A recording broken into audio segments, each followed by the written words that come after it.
जय श्री राम। जय गुरुदेव। रोज की तरह प्रार्थना करते हैं और सत्र को आरंभ करते हैं। प्रार्थना के लिए हाथ जोड़ ले, आंखें बंद कर ले, एक लंबी गहरी श्वास ले। गुरुर्ब्रह्मा गुरुर्विष्णु गुरुर्देवो महेश्वरः। गुरु साक्षात् परम ब्रह्म, तस्मै श्री गुरवे नमः। तस्मै श्री श्री गुरवे नमः।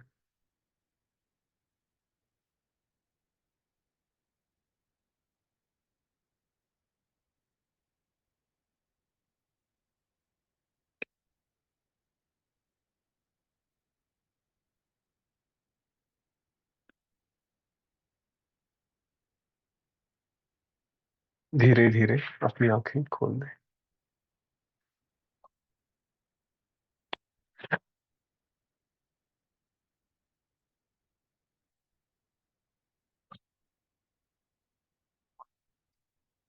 कल हम बलिराजा की कहानी देख रहे थे।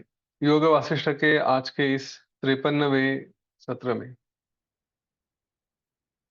हम उपशम प्रकरण में हैं। बलिराजा की कहानी हम देख रहे हैं।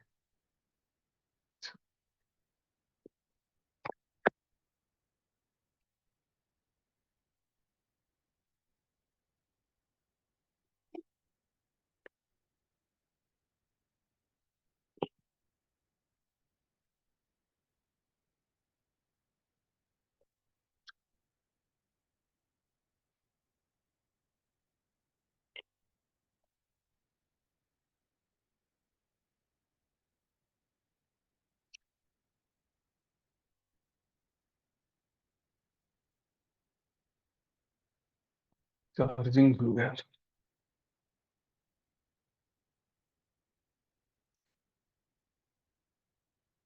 उपशम प्रकरण में हम बलिराजा की कहानी देख रहे थे।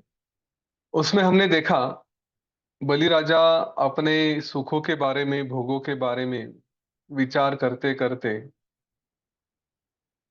उसको ये ज्ञात हुआ कि ये अनंत सुख, अनंत भोग, ये कितने भी रहे तो भी उसमें ऐसा कोई सुख नहीं है कि जो एक बार किया, एक बार प्राप्त किया और हो गया। या ऐसा कोई कर्म नहीं है कि जो बार बार नहीं करना पड़ता है। तो इसलिए बलिराजा ने इस तरह से विचार करने के बाद कि ऐसा कौन सा स्थान है जहां पे हमेशा हम सुख में रह सकते हैं। तो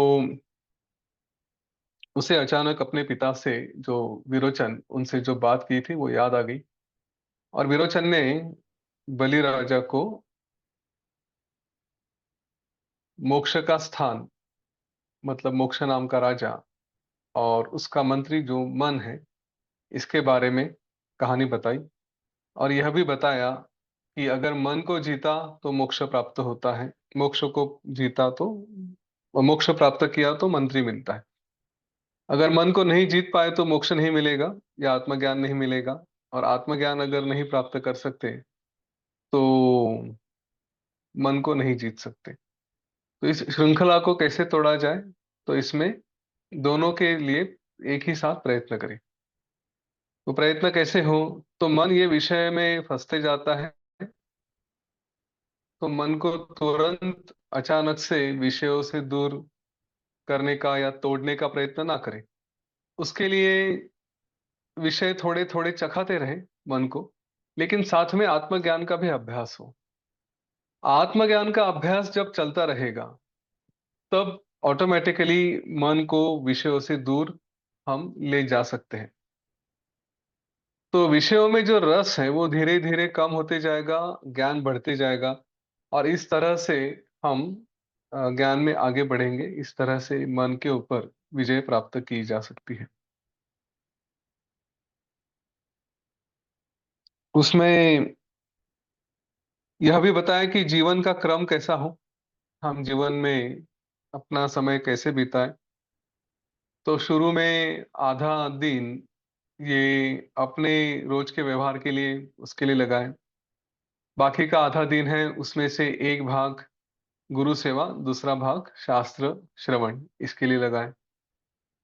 फिर जब इस तरह से हम थोड़ा नियंत्रण पा लेते हैं कि हाँ अभी इस समय इस तरह से हम समय बिता सकते हैं, स्थिर हो जाते हैं, उसके बाद फिर जो दिन का जिनमें से जिनके चार भाग है उसमें से एक भाग ये अपने लिए, अपने शरीर और व्यवहार के लिए, और दो भाग गुरु सेवा के लिए, और एक भाग यह शास्त्र के लिए।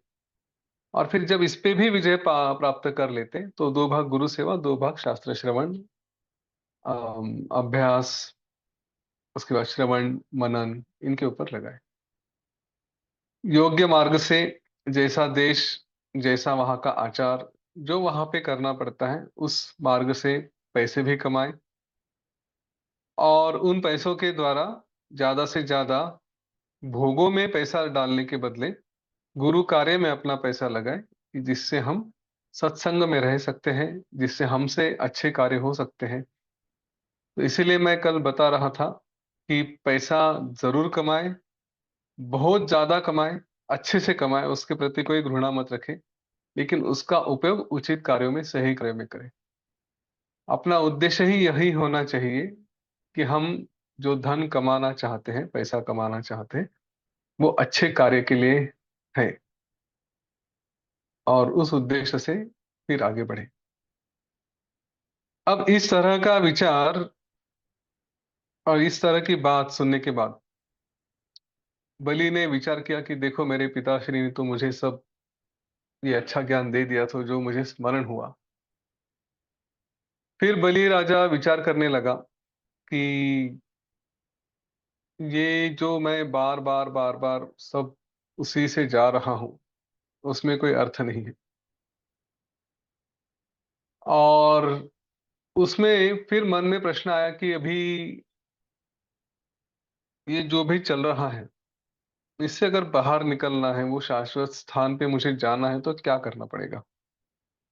पिता ने तो बता दिया, कुछ मार्ग दिए थे, लेकिन उस पे और अगर थोड़ा जानना है तो मैं अपने गुरु के पास जाऊंगा या उनको स्मरण करूंगा। और बलि के गुरु मतलब शुक्राचार्य। तो उसने विचार किया कि चलो मैं शुक्राचार्य जी को स्मरण करता हूँ, और फिर वो मुझे आकर मार्गदर्शन करेंगे। तो ऐसा अपना ध्यान करते करते बलि राजा ने शुक्राचार्य का भी स्मरण किया, और उसके यहाँ वो जहाँ पे सब ध्यान कर रहा था उसके सामने शुक्राचार्य प्रकट हुए। बलि राजा ने शुक्राचार्य से पूछा कि हे भगवान, मैं तो बार बार यह मोह में फंसाने वाले भोगों के प्रति अभी विरक्त हो चुका हूं, मुझे उसमें कोई रस नहीं लग रहा है। जो ज्ञान से इस तरह का नाश हो सके, इस मोह का नाश हो सके, ऐसे तत्व को मैं जानना चाहता हूं। मुझे बताइए कि ये जो भोग है, ये भोग जाल है, ये कितना बड़ा है, कितना बढ़ता रहता है, इसका स्वरूप क्या है, मैं क्या हूं, और ये जो भोग जिसका लिया जाता है, ये भोग्य लोक, ये भी क्या है। भोग किसका लेते हैं, जो भी हमारे आजू बाजू में उसका। तो ये मुझे कृपया जल्दी बताइए, ये सब क्या है। उस पर शुक्राचार्य ने कहा कि इसमें बहुत ज्यादा कहने से तो कुछ है नहीं, मैं आकाश में जाने के लिए जरा जल्दी में हूं, इसलिए तुम्हें शॉर्ट में, संक्षिप्त से ये बताता हूं कि क्या वास्तव है। हाँ, बहुनात्र किमुक्तेन रवम गंतुम खम गंतुम यत्र वाहनहम सर्वदानव राजेंद्र सारम संक्षिप्ततः शृणु। संक्षेप में मैं आपको ये सुनाता हूँ। और क्या कहा उन्होंने, बहुत छोटी दो बातें कह दी शुक्राचार्य ने। और वैसे भी अगर कहा जाए तो बस उतना ही सब कुछ है, योग वशिष्ठ का सार भी उसी में है। शुक्राचार्य ने कहा ये सब कुछ चित है, एक ही पर ब्रह्म है। चिदिहा अस्ति ही चिन्मात्रमिदं चिन्मयमेव च चित्वं चिदहमेते च लोकाश्चिदीति संग्रह भव्योऽसि चेत्तदेतस्मात् सर्वमाप्नोषि निश्चयात् नो चेत्तद् बन्नपि प्रोक्तम त्वयि भस्मनि हुयते। मतलब क्या कि ये अगर एक लाइन में बताना तो जो कुछ विचार कर रहे हो वो सब कुछ चित है या परब्रह्म है या चैतन्य ही है। तो इस जगत में सब कुछ वो चैतन्य ही है। इस चैतन्य के अंदर या उसके ही अधीन ये सारे भोग आते हैं, इन्हीं का उत्कर्ष होता है, यही बढ़ते हैं और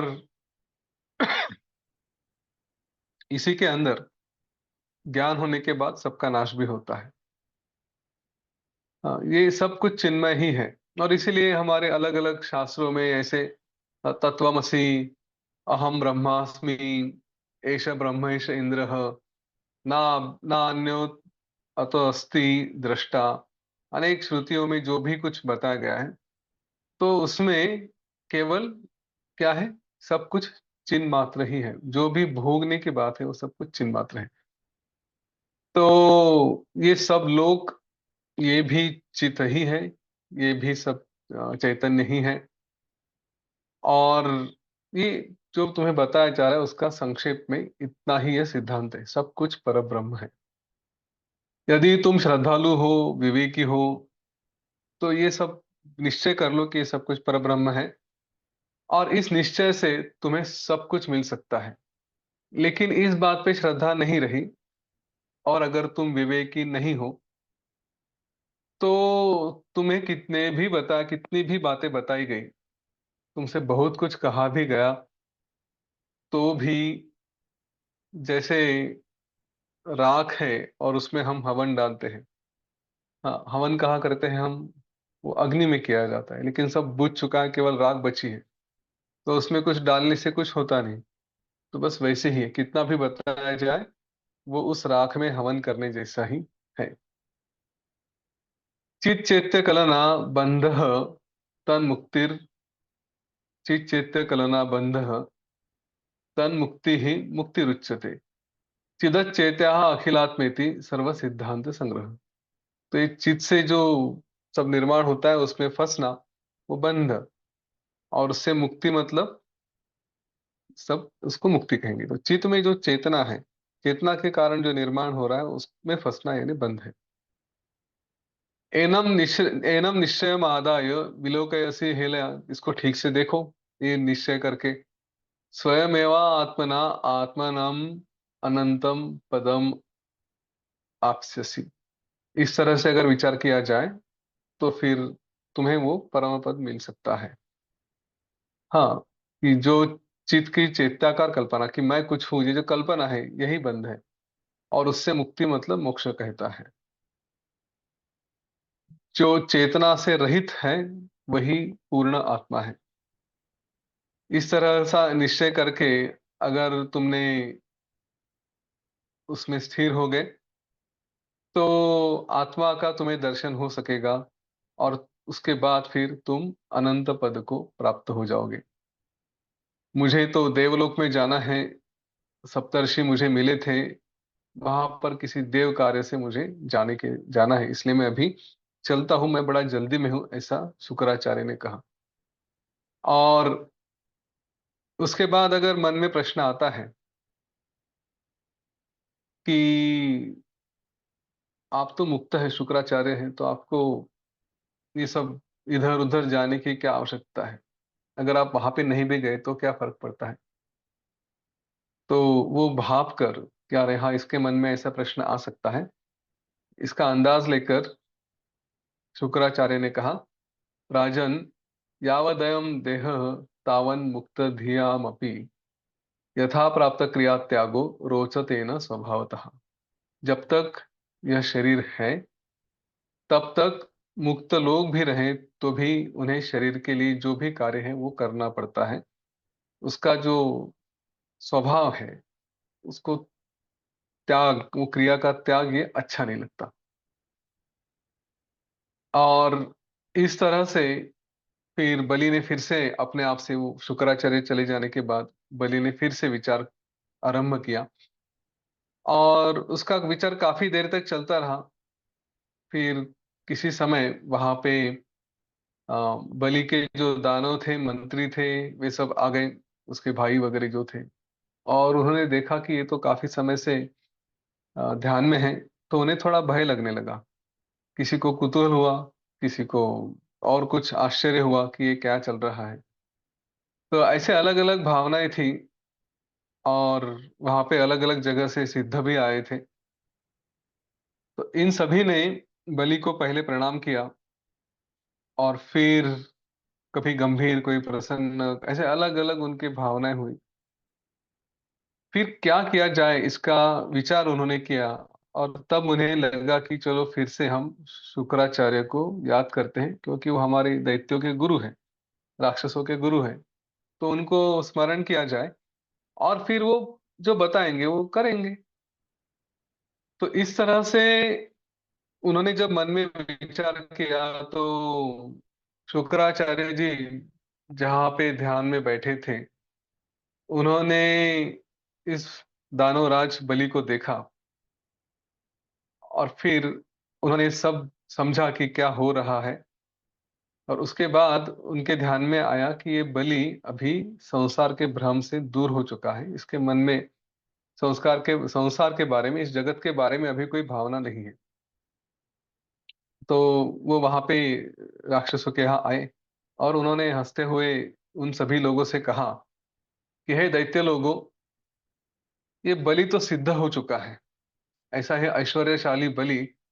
अभी ये अपने ही आप पे रहकर आत्म पद को पहुंच चुका है, और इसलिए ये अतिशय विश्रांति का अनुभव ले रहा है, उसमें सुख में रह रहा है। तो ये इसको ऐसे ही रहने दो, और अतिशय आनंद रूप में ऐसे अवस्था में रहकर ये निर्विकार पद का अनुभव करेगा। जब काफी समय इसका निकल जाएगा, तब ये उठेगा। तब तक आप लोग इससे भाषण न करिए, इसको अपने ही भाव में रहने दीजिए। जब समय आएगा, तब ये स्वयं ही, उसको प्रबोध हो जाएगा, ज्ञान प्राप्त हो जाएगा, और फिर वो धीरे धीरे धीरे धीरे ये अपने ध्यान से उठेगा। तो आप सब लोग, जो भी आपका राज्य कार्य है, वो आप करते रहिए। बलि 1000 वर्ष में समाधि से उठेगा, तो 1000 वर्ष तक आपको अभी इसको डिस्टर्ब नहीं करना है, इसको जो भी है वो करने दें। फिर गुरु के द्वारा ऐसा बताने पर वो सारी जो दैत्य थे, दानव थे, उन्होंने अपना जो भी भावनाएं थी, कोई किसी को आनंद था, किसी को दुख था, किसी को क्रोध था, वो सब सारी भावनाएं छोड़ दी। और जैसी राज्य की व्यवस्था थी, उस तरह है उन्होंने अपना अपना राज्य कारोबार करना शुरू कर दिया। वो कारोबार करते रहे। और उस समय वहां पर बलि के दर्शन के लिए जो अलग अलग लोग आए थे, उन्होंने क्या किया, अगर ऐसा प्रश्न है, जैसे कहा ना कि अलग जगह से कोई सिद्ध वगैरह भी आए थे, तो सब लोग अपने अपनी दिशाओं में चले गए, ग्रह अंतरिक्ष को चले गए, देव स्वर्ग को चले गए। हाँ, सब अपने अपनी दिशा में इस तरह से निकल गए। और इसके बाद 1000 वर्ष तक बलि का ध्यान चला, और फिर ध्यान से बाहर आते समय उसने फिर से विचार किया। तो आज हम क्या करेंगे, इसमें जो मैंने बार बार कहा है कि बलि ने इस तरह से विचार किया, उस तरह से विचार किया, तो शुक्राचार्य के आने से पहले, उनका करने से पहले उसने थोड़ा सा विचार किया, और उनके बाद वो चले जाने के बाद फिर से उसने विचार किया। तो ये विचार आज हम करेंगे। हम आंखें बंद करके अपने आप के बारे में, जैसे हम बलि राजा हैं, इस तरह से, इस भावना के साथ अपने आप को भी थोड़ा हम उपदेश करेंगे। तो इसलिए ये बहुत ज्यादा समय नहीं चलेगा, लेकिन है कि बहुत ज्यादा विचार भी हम नहीं कर सकते, बार बार उसमें नहीं जा सकते। तो थोड़ा आपको बाद में समय भी मिले अपने आप में रहने का, इसलिए करीब 20-25 मिनट हम ये विचार करेंगे और उसके बाद फिर आज का सत्र हम रोक देंगे। तो चलिए सब लोग आंखें बंद कर लें।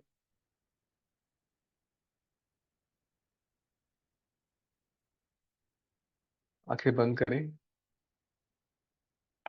हथेलियां आसमान की ओर हो।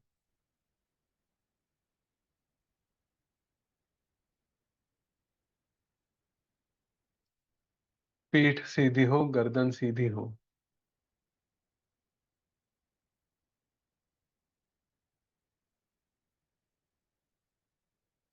जहां तक हो सके पीठ को कोई सहारा ना दे। अगर आपसे नहीं होता है तो जबरदस्ती ना करें। शरीर को शांत रखें, स्थिर रखें। सुख में रखें। सहजता से हो। बस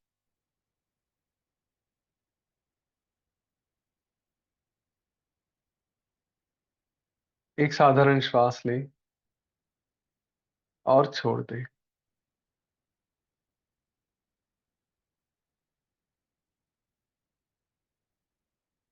इस विचार के आरंभ में हम गुरुदेव का स्मरण करते हैं। हमारे गुरु से प्रार्थना करें, अपने गुरु से प्रार्थना करें। हे गुरुदेव, यह पवित्र विचार मैं करने जा रहा हूं। इस विचार के दौरान आप मेरे साथ रहें। मेरा मार्गदर्शन करते रहें।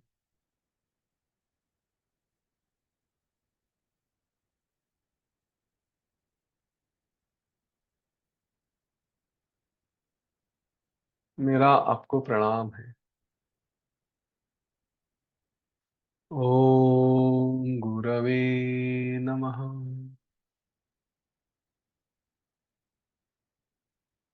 साथ साथ भगवान श्री गणेश को भी स्मरण करें। उनसे भी प्रार्थना करें।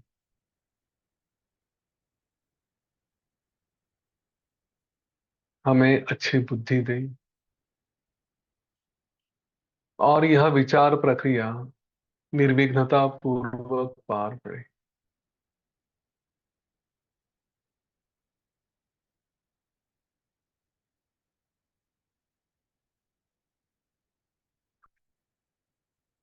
अपने श्वास पर ध्यान ले जाएं।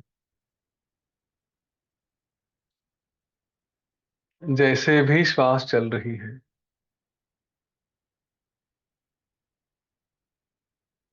धीमी है, तेज है, गहरी है, लंबी है, जो भी है,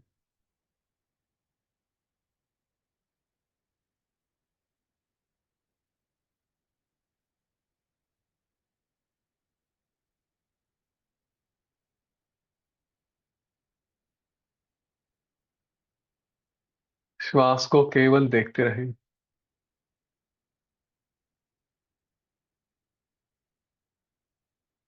यदि नींद आती है तो भी बताएं।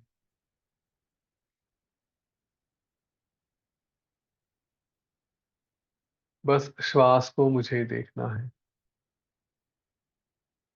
गर्दन जहां तक हो सीधी रखें। थोड़ी ऊपर रही तो भी चलेगा।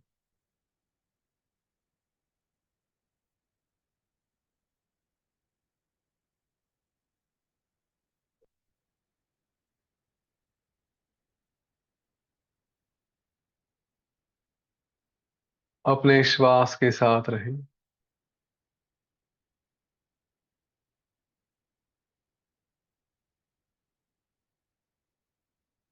हमने जीवन में कई भोगों का आनंद लिया।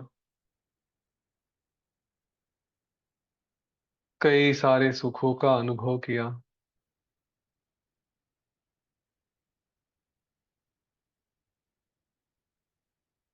लेकिन एक भी सुख या भोग या कार्य ऐसा नहीं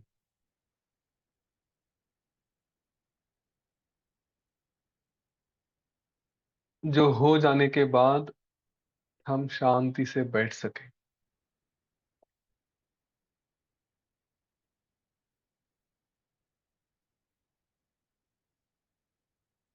स्मरण करें हमने अभी तक क्या क्या किया है,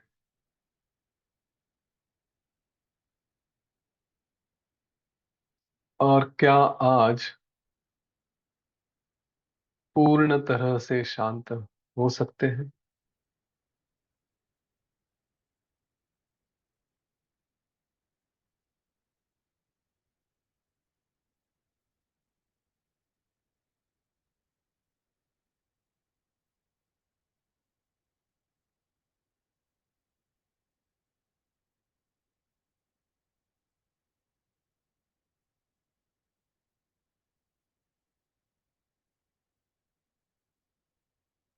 भोग ये कभी शाश्वत आनंद नहीं दे सकते।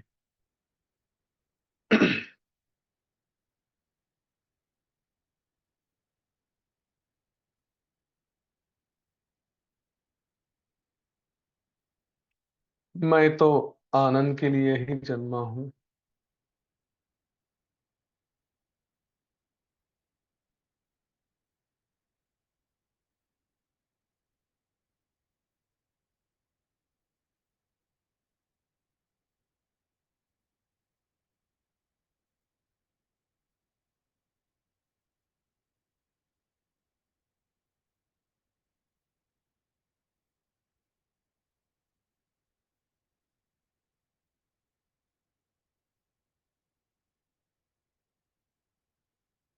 तो यदि भोगों में आनंद नहीं है, तो उनका त्याग करना ही अच्छा है।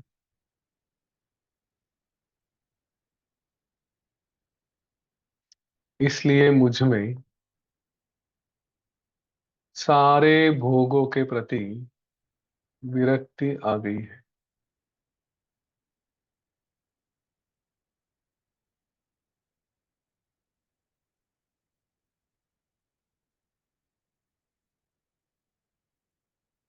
यह बड़ा सुंदर गणित है।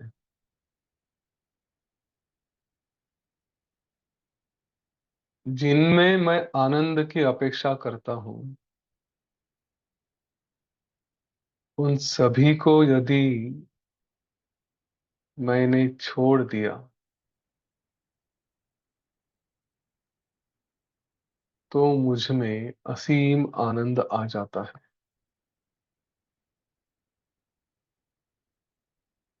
और इसलिए मेरे लिए ये बड़ी आनंद की बात है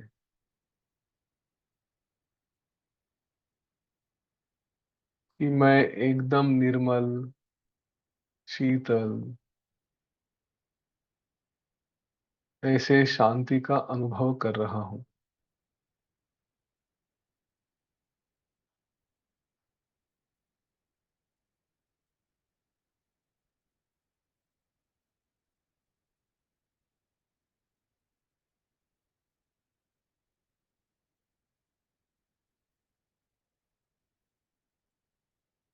नहीं तो पुनः पुनः अनेक आशाओं को पूर्ण करने का प्रयत्न, पुनः पुनः संपत्ति बटोरने का प्रयत्न,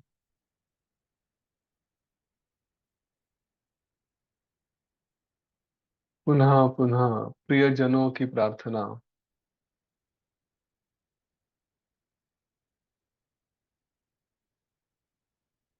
ये सब चल रहा था। अब मुझे उसमें रस नहीं रहा।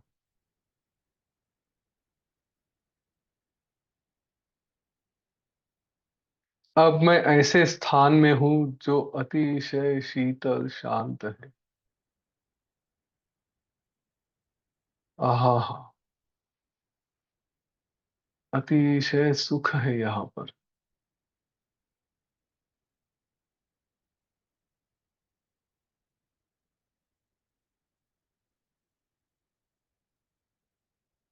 मुझ में सब तरह की शांति आ गई है।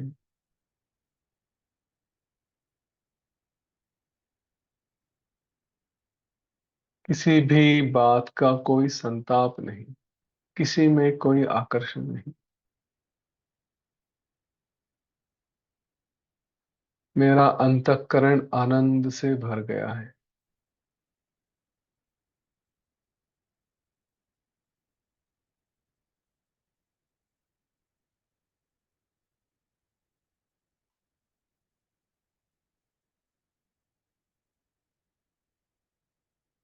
पहले मैंने धन का,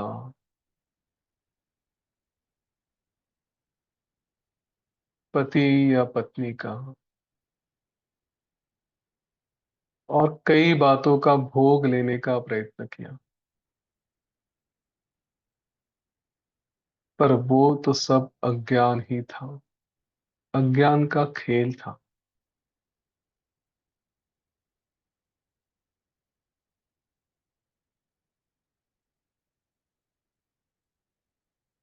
अभी तक मैंने क्या क्या वैभव नहीं देखे।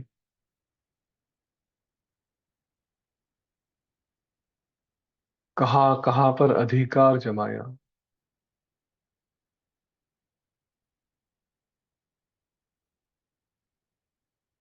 फिर भी अविनाशी सुख मुझे मिला नहीं।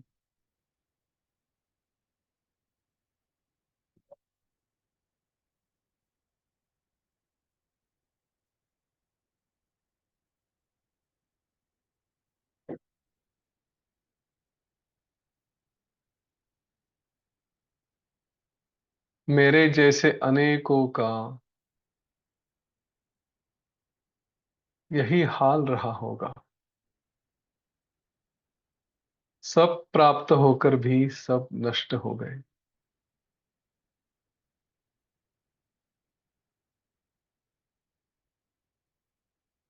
मेरा भी ऐसा हो सकता है।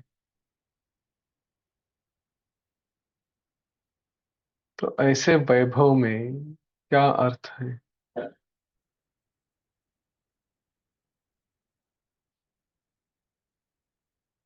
चाहे स्वर्ग हो, चाहे नागलोक हो, चाहे पृथ्वी लोक हो, सब तरफ वही अनुभव, वही वस्तुएं, थोड़ा फर्क इधर उधर, बस बाकी सब वही।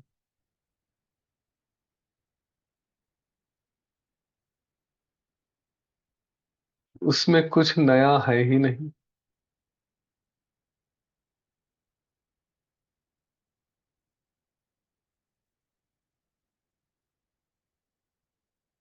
और कुछ नया आने की संभावना भी नहीं। तो उसका मैं त्याग कर देता हूं। मैं अपने आप में स्थिर रहता हूं।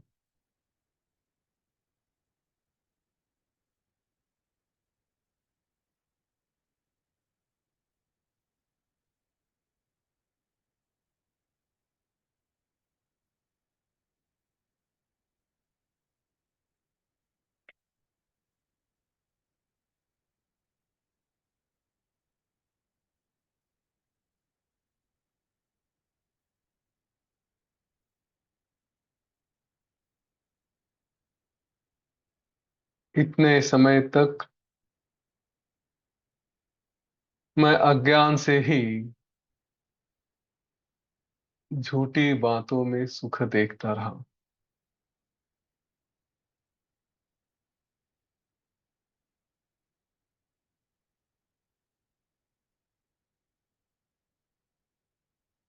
और उन प्रयत्नों में केवल पश्चाताप ही छुपा हुआ था।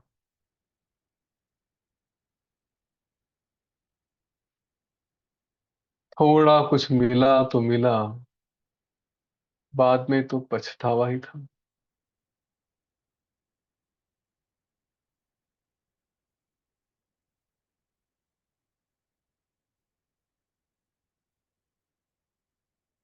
खैर छोड़े, जो हुआ सो हुआ।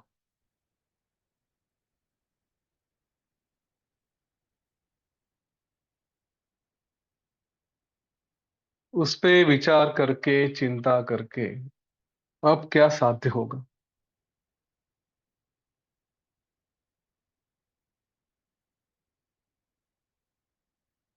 अब इस क्षण में सारे मोह को मैं नष्ट करता हूँ।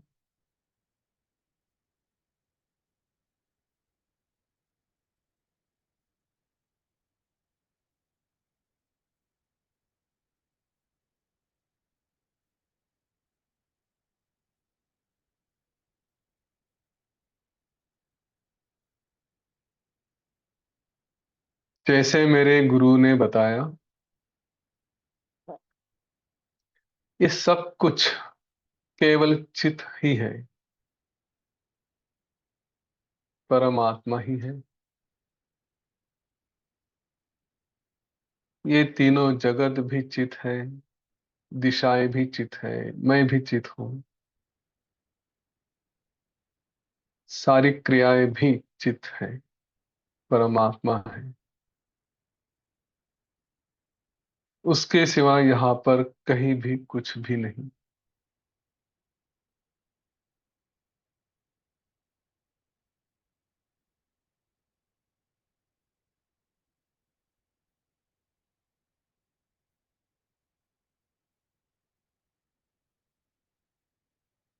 सारे इंद्रियां भी चित ही हैं।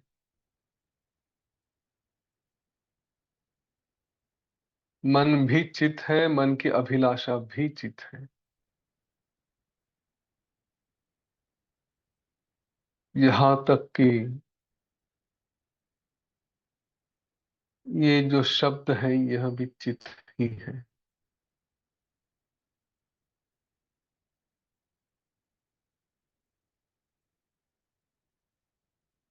यह शरीर तो कुछ है ही नहीं, भोगने वाला भी चित ही है।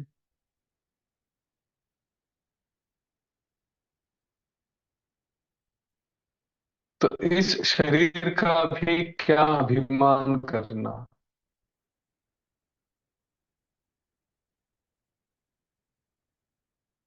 इस शरीर से क्यों प्रेम रखूं?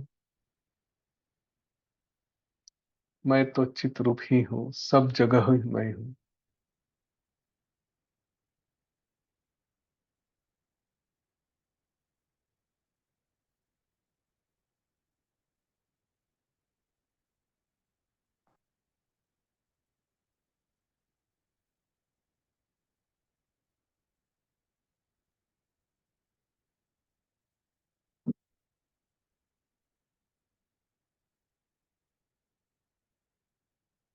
कितना भी विचार करो, इस परम ब्रह्म से अलग ऐसा यहाँ पर कुछ भी नहीं है।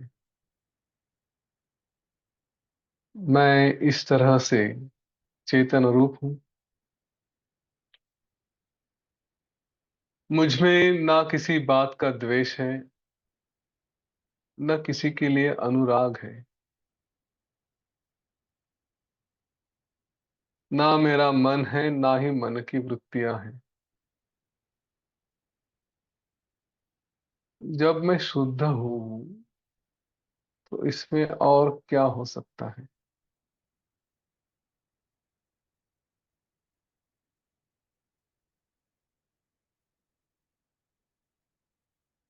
जिसका नाम नहीं, उसको भी चित ये नाम दिया गया।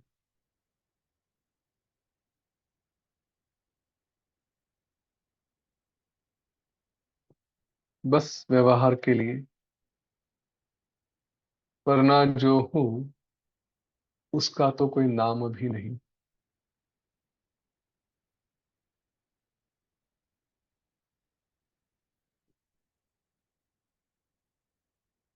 जो अभी तक प्रश्न पढ़ता आया, को हम, को हम, मैं कौन हूँ, मैं कौन हूँ, इसका उत्तर भी मुझे मिल गया।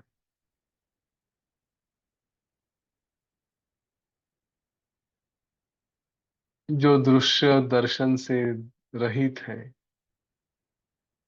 जो केवल अद्वितीय है, निर्विकार है, ऐसा साक्षी परमेश्वर मैं हूं। अहम ब्रह्मास्मि सोहम।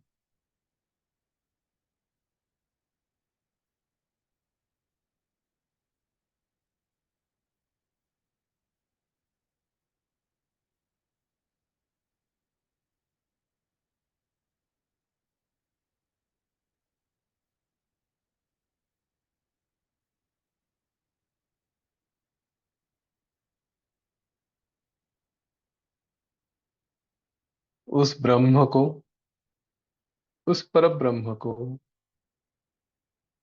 मेरा नमस्कार।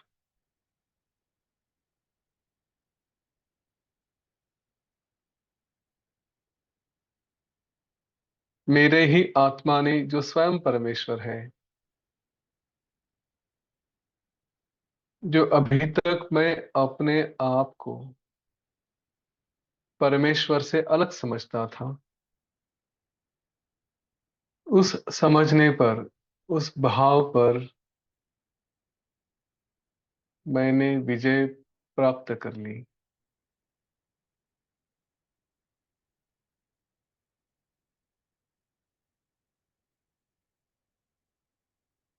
उसे भी मेरा नमस्कार।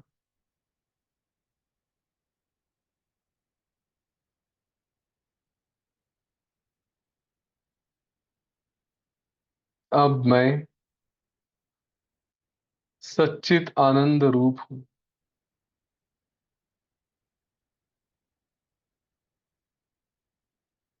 सर्वव्यापक एक रूप मैं हूँ।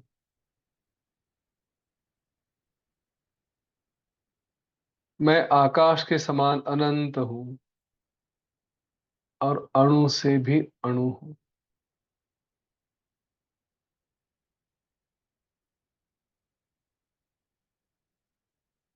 इसलिए सारे सुख और दुखों से मैं दूर हूँ।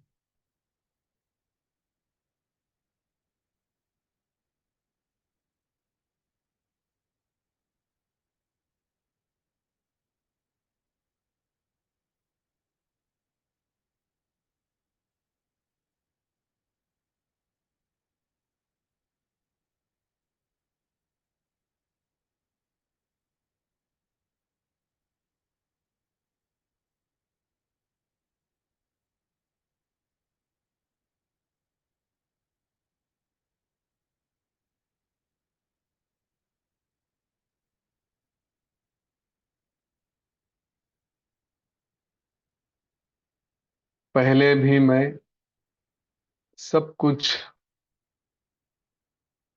सबका करता था।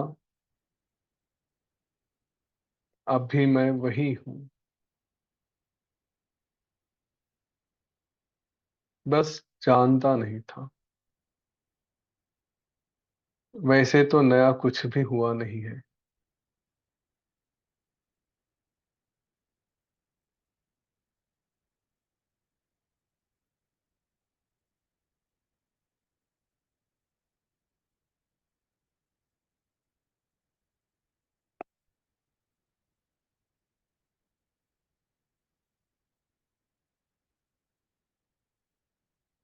इस महान पद को मैं प्राप्त हुआ हूँ।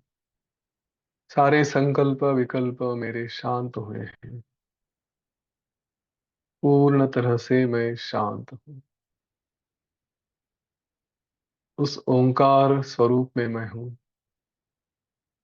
मैं ही ब्रह्म हूँ।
सहजता से ओमकार का उच्चार करें। ओम।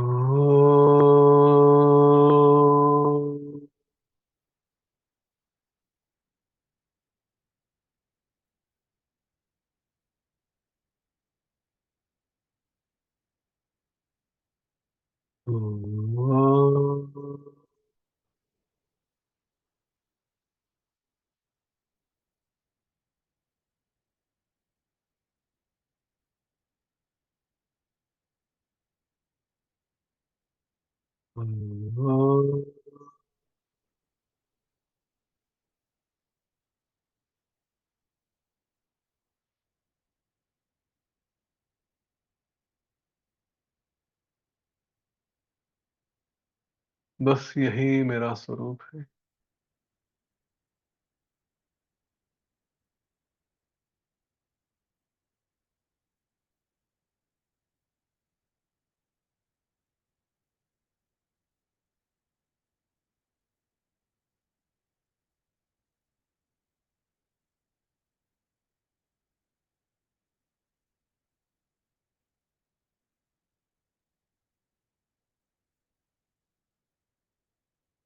फिर से एक बार गुरु का स्मरण करें। ओम गुरवे नमः। ओम गुरवे नमः। ओम गुरवे नमः।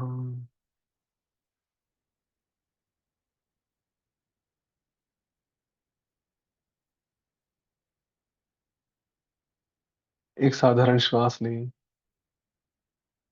और छोड़ दें।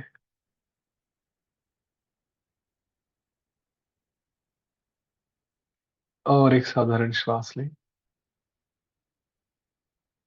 और छोड़ दें। अपने शरीर के प्रति सचेत हो जाएं।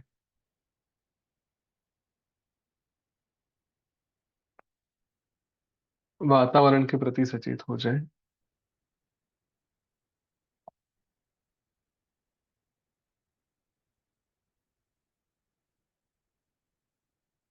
और धीरे धीरे अपनी आंखें खोल दें।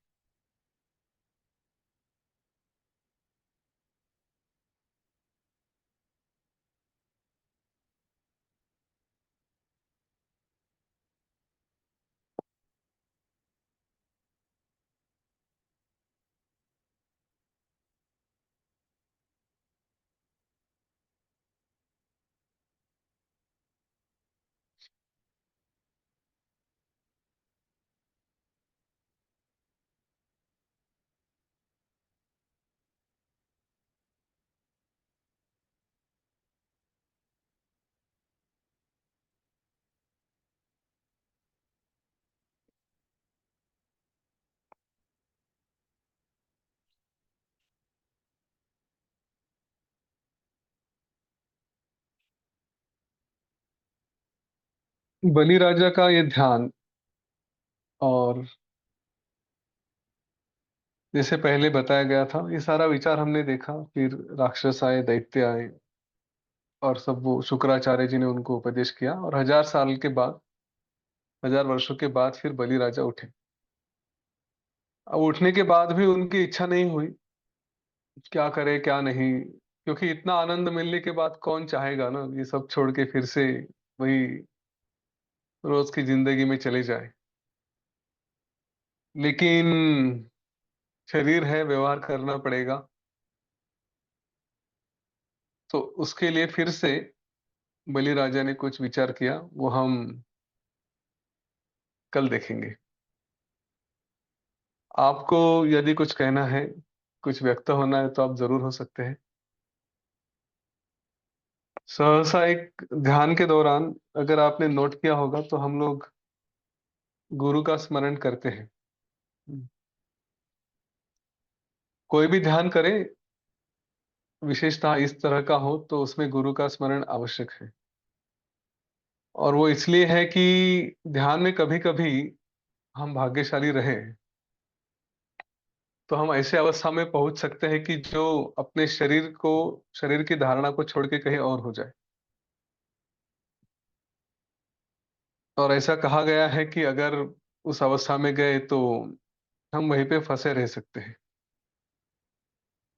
त्रिशंकु जैसी अवस्था हो जाती है।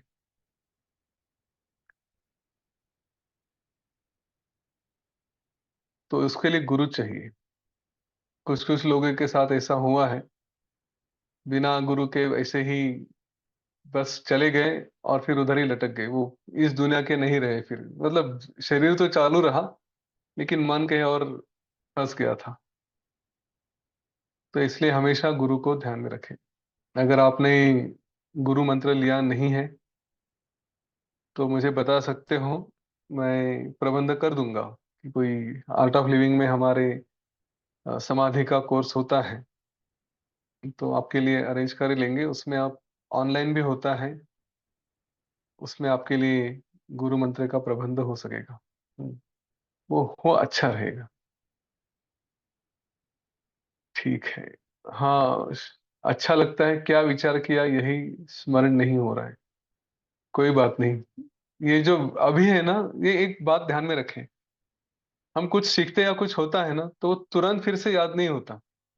कभी तो बाद में जाके फिर समझ में आता है कि अच्छा वो हमने तब सोचा था, तब विचार किया था, है ना। क्योंकि एक बहुत क्या कहते हैं उसको, एक ऐसी दुनिया में रहते हैं हम लोग कि जब पूरे उसमें इन्वॉल्व होते हैं, जब उससे बाहर आते हैं तो क्या क्या हुआ वो तुरंत याद नहीं आता। फिर थोड़े समय बाद धीरे धीरे धीरे धीरे सब याद आने लगता है। तो बस अच्छा लग रहा है, उसी भावना में रहे। ठीक है, तो रुक जाए। और कोई प्रश्न है तो देख सकते हैं।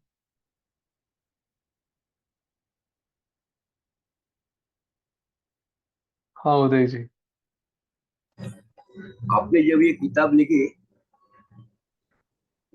तभी आपको ध्यान में कुछ आया क्या इस किताब के बारे में? हाँ हाँ। कुछ पॉइंट्स उसमें आए क्या ऐसे ध्यान जो में? मैंने, हाँ, ध्यान लगाते टाइम आपके आपके ध्यान में किताब लिखने के बारे में कुछ आया था? हाँ उसमें से ये कुछ किताब, आपने कुछ लिया क्या उस किताब में? ऐसा पूछना था। हाँ लिया है। हाँ, इसका टाइटल भी मुझे ध्यान में ही आया, काफी दिनों तक तो इसका टाइटल क्या हो यही पे बात चल रही थी, मन में मन वही विचार आते थे। और पुस्तक में कई बातें ऐसी है कि जो रोज के ध्यान में ऐसा आता था कि अरे ये भी डाल देना चाहिए, वो भी डाल देना चाहिए।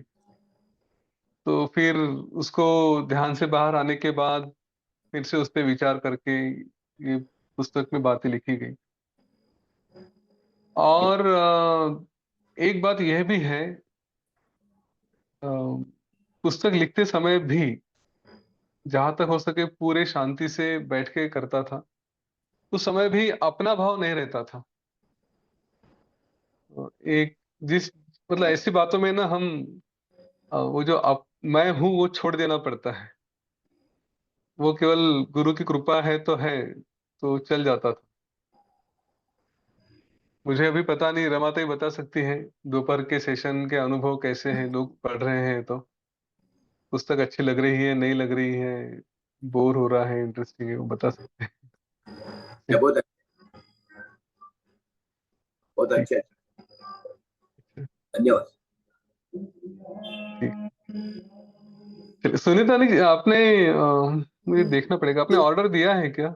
हाँ, मैंने किया है ऑर्डर। ना आपका है उदय जी, वो सुनीता जी बोल रही है कि मीटिंग में है करके, तो मैं पूछ लेता हूँ उनको। शायद उनका ऑर्डर है कि नहीं, मुझे देखना पड़ेगा। होगा शायद। चलेगा। हिंदी में है परवीन जी।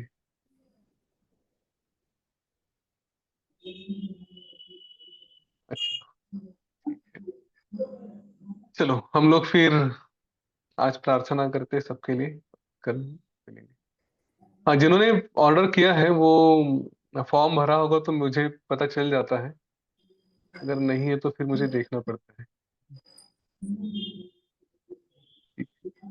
चलिए, सबके लिए प्रार्थना करते हैं। एक लंबी गहरी श्वास लें।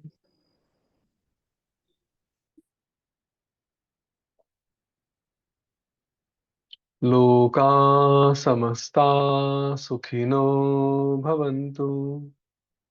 लोका समस्ता सुखिनो भवन्तु। लोका समस्ता सुखिनो भवन्तु। ओम शांति शांति शांति। सकलमंगलं भवतु।